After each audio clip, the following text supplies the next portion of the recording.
Pitch हम एक जानकारी आपके सामने रख देते हैं। वो जानकारी एक बार ज़रा हमने पैकेज के रूप में बनाई हुई है। आइए पहले वो देख लेते हैं, उसके बाद फिर गुरंग सर से कनेक्ट करके ज़रा पता करने की कोशिश करते हैं ट्रांसफार्मर एंड रेक्टिफायर्स के बारे में।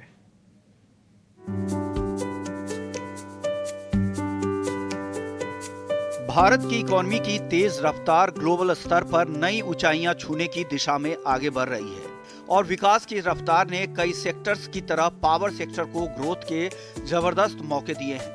पावर की डिमांड लगातार बढ़ती जा रही है और न सिर्फ पावर प्रोडक्शन बल्कि इससे जुड़े इक्विपमेंट बनाने वाली ट्रांसफॉर्मर्स एंड रेक्टिफायर जैसी कंपनी ग्रोथ की नई कहानी लिख रही है। 1981 में बनी कंपनी ट्रांसफार्मर इंडस्ट्री की लीडिंग कंपनियों में से एक है, जो एनर्जी एफिशिएंट ट्रांसफार्मर और रेक्टिफायर के मैन्युफैक्चरिंग, डिजाइनिंग और सर्विसिंग का काम करती है। इस सेगमेंट में कंपनी के पोर्टफोलियो में प्रोडक्ट की एक बड़ी रेंज है, जिसमें 0.5 MVA से लेकर 500 MVA क्षमता वाले ट्रांसफार्मर और रेक्टिफायर शामिल हैं, जिनका इस्तेमाल पावर, डिस्ट्रीब्यूशन और फर्नेस में होता है।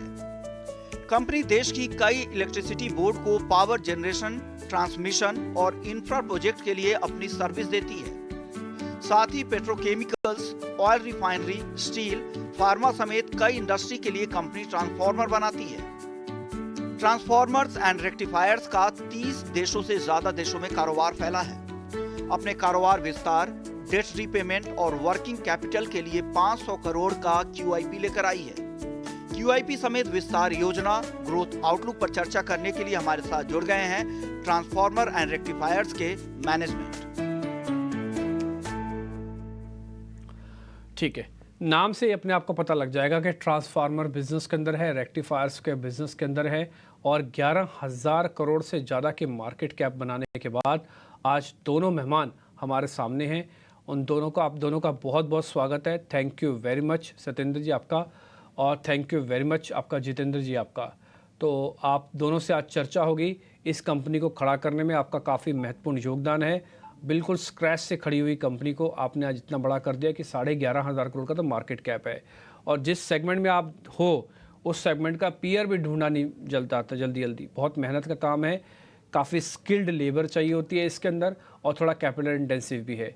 जितेंद्र सर, पहले तो बहुत बहुत शुक्रिया, थैंक यू वेरी मच, आपने आज हमारे लिए समय निकाला। सत्येंद्र जी आपका भी बहुत बहुत शुक्रिया, thank you very much. Jitendra ji आपसे शुरू करूँगा।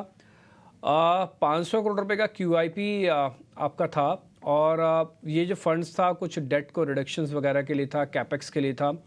एक बार ज़रा मेरे को बताएंगे इसका कैसे कैसे यूटिलाइजेशन हो रहा है, और कैसे करेंगे आप, कितना डेट है, कितना डेट उतारना चाहते हैं आप अभी?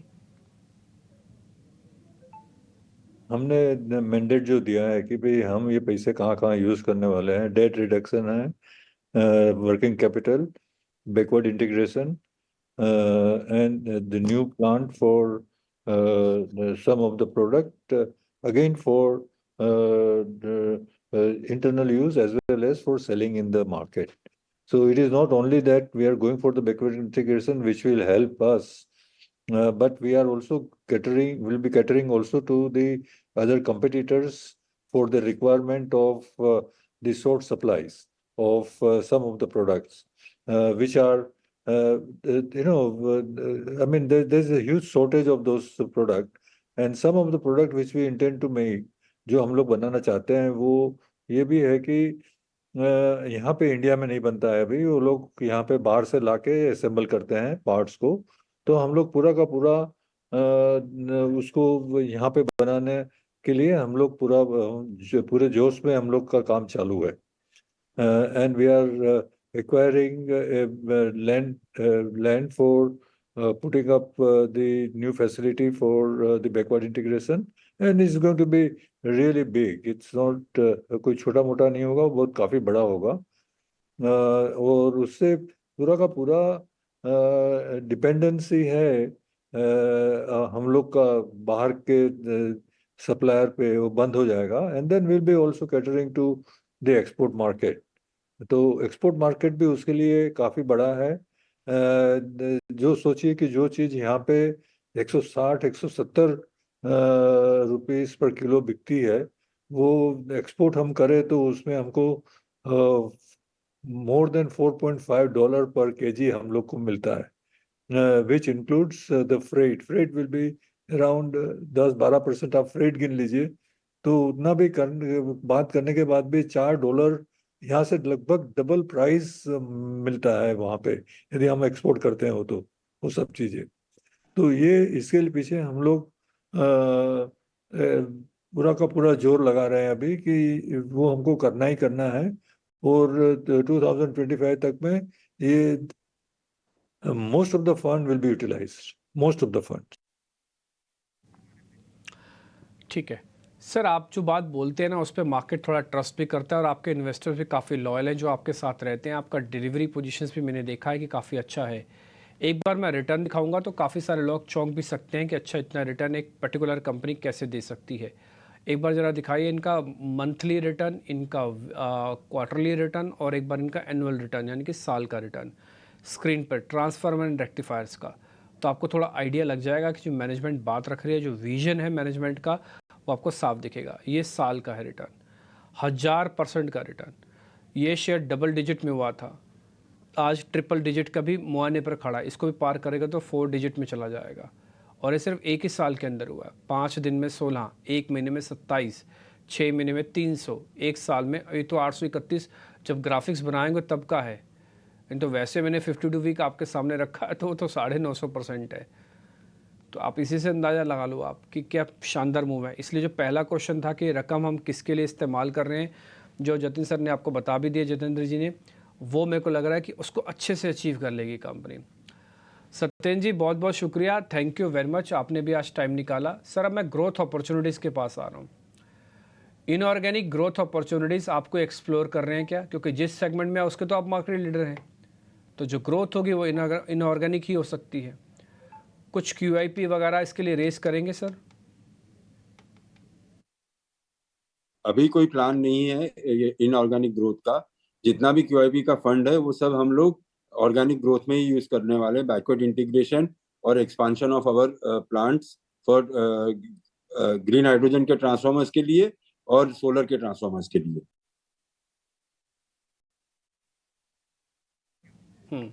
सर एक क्वेश्चन आपसे फिर और भी होगा सत्येंद्र जी। पहले जैसे आपने कमिटमेंट किया था कि करीब 2000 करोड़ रुपए का रेवेन्यू आ जाएगा FY25 में, ये क्या अभी भी बना हुआ है सर? क्या ये अभी भी है या इसको रिवाइज करना चाहते हैं आप? FY25 का टारगेट 2000 करोड़ तक ही रहेगा।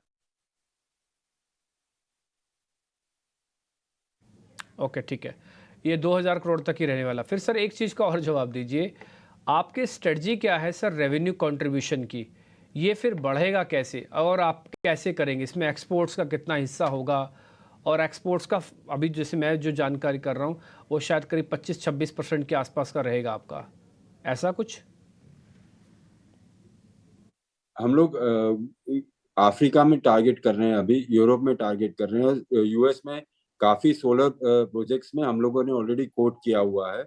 वहाँ पे सोलर का भी काम बहुत ज़्यादा बढ़ रहा है, तो वो वहाँ के लिए हम लोग सोलर ट्रांसफॉर्मर्स का टारगेट कर रहे हैं। स्ट्रैटेजी सोलर ट्रांसफॉर्मर्स को गेन करने की है। ठीक है, वैसे मैं एक सवाल आपसे और भी पता करना चाहता था जितेंद्र सर, बट कोई बात नहीं, मैं खुद ही वो जानकारी रख देता हूँ कि अबीटा मार्जिन है, जो ऑपरेशनल मार्जिन है आपका FY24 के अंदर, वो करीब 14% का है। जितना मैं आपका बिज़नेस एक्सपेंशन रेवेन्यू का आप बता रहे हैं और आप ग्लोबली बता रहे हैं कि यहाँ से बिज़नेस आ सकता है, मेरा ऐसा मानना है कि मार्जिन्स के अंदर कुछ ज़्यादा चेंजेस नहीं होंगे, क्योंकि आप एक तो फंड रेजिंग वाली प्रोसेस में भी हैं, दूसरा आपने आउटलुक अपना चेंज नहीं किया रेवेन्यू का, तो मैं एक्सपेक्ट करता हूँ मार्जिन्स के अंदर कुछ ज़्यादा बड़ा चेंजेस नहीं आएगा, 14% ही रह सकता है, मैं एक्सपेक्ट करके चल रहा हूँ। बहुत बहुत शुक्रिया, थैंक यू वेरी मच। आपसे बातचीत करके काफ़ी इंसाइट हमको मिल गए हैं सर। 1000 करोड़ रुपए की कंपनी थी जो ट्रांसफर एंड रेक्टिफायर्स, उनके दोनों मैनेजमेंट हमारे साथ थी, दोनों से हमने अच्छे क्वेश्चंस पूछे, उन्होंने जो जवाब भी दिए वो भी बिल्कुल सटीक थे। जवाब ऐसे होते हैं जो इन्वेस्टर्स के मन को भा जाते हैं, और यही है वजह कि एक एक साल के अंदर 900% का रिटर्न मिलता है। ज़रूरी नहीं है कि मैनेजमेंट ने ही काम किया हो, कई बार ऐसा हिस्सा होता है कि गवर्नमेंट की पॉलिसीज़ भी इनके हक में आ जाती हैं। ग्रोथ का इंजन चल रहा है तो ट्रांसफार्मर एंड रेक्टिफायर्स पीछे कैसे रह सकता, वो भी चला, ऐसा चला कि 900% का रिटर्न दे गया। कंपटीशन था नहीं, एक तरफा हो गया, तो रिटर्न कुछ ऐसा बन गया। बैलेंस शीट इतनी स्ट्रेंथ की दिखाई, गाइडेंस क्लियर करी, समय पर ही पैसा रेस किया, फालतू का खर्चा किया नहीं। दोनों मैनेजमेंट को देख के भी आपको ऐसा लग रहा होगा कि वो कितने अच्छे से और कितने बढ़िया तरीके से कंपनीज को चलाते होंगे। ऐसा लग रहा था दोनों मैनेजमेंट की बिल्कुल जैसे घर की सी कंपनी होती है ना, कि ज़्यादा नहीं, आराम से हर चीज़ का बेहतरीन इस्तेमाल करना, कुछ ऐसा ही उनका बॉडी लैंग्वेज से भी साफ साफ लग रहा होगा आपको। गौरांग शाह ने भी काफ़ी सारी चीज़ें नोटिस की होंगी, एक बार उनकी गाइडेंस भी ले लेते हैं। गौरांग सर बहुत बहुत शुक्रिया, थैंक यू वेरी मच। पहले तो आवाज़ नहीं आ रही थी, आई होप आवाज़ अच्छे से आ जाएगी। सर, ट्रांसफार्मर एंड रेक्टिफायर्स पर आपका टेक क्या है? अगर आपके पास रिपोर्ट होगी, आपकी कवरेज लिस्ट में है, तो थोड़ा आप और फाइन ट्यून करके बताइएगा सर। धन्यवाद डिप्टी, इस मंच पर आमंत्रित करने के लिए। आप सभी को प्रणाम और शुभ दिन हमारे तरफ से। तो मैं उम्मीद करता हूं कि मेरी वाणी आप तक पहुंच रही है। तो देखिए, कंपनी को हमने बहुत लंबे समय से देखा है, हालांकि बुनियादी तर्क के आधार पर कवरेज नहीं है, इसलिए कोई ये सीधे सीधे राय हम नहीं दे सकते जो भी कानून गठित किया है उसके तहत। लेकिन एक विचारधारा में, हमारी जो विचारधारा आपके समक्ष रख रहा हूँ डिप्टी, एक तो नई ऊर्जा उत्पादन क्षमता जो जुड़ेगी आने वाले 3 से 5 साल में, उसमें जो उपकरण लगेंगे, वो उपकरण जो ट्रांसफॉर्मर्स एंड रेक्टिफायर्स बनाती हैं, उसकी जरूरत पड़ेगी ही पड़ेगी आपको, भले वो ऊर्जा किसी भी प्रकार की हो, हाइड्रो की हो या फिर कन्वेंशनल हो या फिर सूर्य की ऊर्जा हो या फिर वायु ऊर्जा हो। आपको इनके जो प्रोडक्ट्स ये बनाते हैं उसकी जरूरत पड़ेगी। इनके प्रोडक्ट्स इसके लिए जरूरी है क्योंकि ये जो ऊर्जा उपलब्ध होती है हमको, उसको स्टेबलाइज करने के लिए, यानी कि सामान्य स्तर बना करके रखने के लिए इनके जो उपकरण है वो लगते हैं। तो आप एक अंदाजा, एक तो निजी तौर पर हम ऊर्जा ज्यादा खपत करें डिप्टी, उसके साथ साथ अगर हमारे भारत देश को एक बहुत बड़ी उत्पादन क्षमता वाला देश बनाना है, तो आप एक अनुमान लगा सकते हैं कि आपको कितनी बड़ी मात्रा में ऊर्जा की जरूरत पड़ेगी, नई ऊर्जा उत्पादन की क्षमता में। जहां तक मेरी जानकारी है डिप्टी, कम से कम 300 से लेकर के 500 गीगावाट्स की नई उत्पादन क्षमता आने वाले 3 से 5 साल में आने वाली है। कंपनी बहुत ही बेहतरीन है। मैं टिप्पणियां कुछ सुन रहा था मैनेजमेंट की, और जिस प्रकार से विस्तार योजना इन्होंने की है, मेरे ख्याल से आगे जाते हुए इनको और बड़ी क्षमता बढ़ानी पड़ेगी, क्योंकि इतनी बड़ी मात्रा में अगर आपको ऊर्जा क्षेत्र को सहारा देना है अपने उपकरण के लेकर के, तो आपको अपनी उत्पादन क्षमता बढ़ाने की बहुत आवश्यकता है। और रिप्लेसमेंट डिमांड भी काफी अच्छी है इनके प्रोडक्ट्स की। तो सीधे सीधे राय नहीं है, लेकिन बैलेंस शीट अच्छी है और मैनेजमेंट का जो दृष्टिकोण है कारोबार को आगे लेके जाने का, वो भी बहुत स्पष्ट है। ठीक है, तो हम इससे बात साहब हमको समझ में आ गई कि आपके पास अगर सौदा है तो आप बिल्कुल ट्रेलिंग स्टॉप लॉस के साथ बने रहे, और अगर आपके पास सौदा नहीं है तो जब भी कभी भी डिप मिले तो आप इसको प्लस कर सकते हैं। एक और चीज़, ये जिस सेगमेंट के अंदर है ना, रेलवेज और पावर से तो 58% इनका वॉल्यूम आता है, जिसके बारे में गौरांग सर बता रहे थे। और अगर कभी आप ट्रेन देखोगे ना, अब आप तो ट्रेन की बोगी के नीचे ना कुछ रेक्टिफायर्स लगे होते हैं। अब आप जब भी देखोगे ना, आप देखोगे वो ट्रांसफर एंड रेक्टिफायर्स के ही लगे हुए होते हैं, उनकी मोनोपोली है इस बिजनेस के अंदर।